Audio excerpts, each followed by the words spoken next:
Hello, YouTube! I'm Magia Record, the transgender gamer girl with a heart of gold and love for all things nerdy. So, the resurgence in Madoka Magica being relevant again is all thanks to the mobile game Magia Record, as well as the first season of the anime adaptation.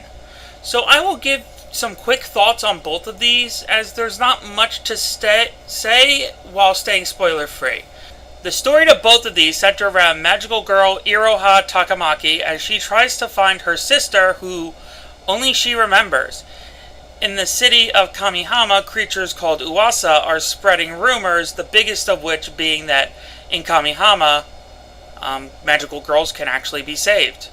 That's an incredibly bare-bones synopsis, but it doesn't need to be complicated as the main driving force of the plot is Iroha and the search for her sister. The mobile game uses gacha mechanics to get different magical girls of varying rarity and also does have microtransactions. Not sponsored, by the way. I admit that I have bought some Destiny gems and even the 30-day pass, but with the exception of the rare instances of a page stone tab in the shop, you can do pretty much anything in the game without actually paying for it.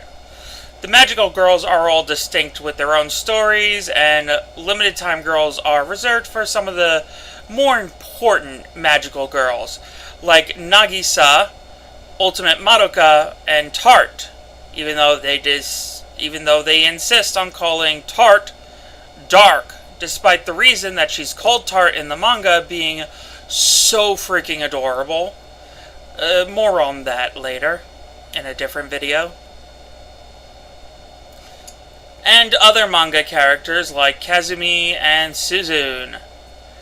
The limited time nature of these girls is honestly my biggest complaint, as it makes me lose interest in playing for a bit if I fail to get one of these limited time characters even after spending all my stones. Still, when I am bored, I can pop out my phone and play for a bit, sometimes even spend hours just grinding materials and gems. For a fan, I recommend. Anyone else, find a gacha game for your franchise of choice, because let's face it, there are plenty out there. Now for the anime. It's good. Watching the first few episodes definitely got me hyped, but I kind of walked away until the week the season ended, as I didn't feel like the week-to-week viewing was helping me enjoy the story. In fact, I really enjoyed the second half of the season, despite being pretty slow-paced until the last episode or two, and I consider that binging the whole season at once is probably the best way to watch it. When Season 2 rolls around, I will be waiting for the full season to finish before watching the whole thing. And that pretty much covers my thoughts on Magia Record anime and game. I know that there's a manga series, but I will not be reviewing that anytime soon. Maybe Madoka 2021 if that's a thing, which, let's face it, I'm probably going to try to make it a thing again. But, all that having been said, I have been Megumi Mary. Don't stop being awesome.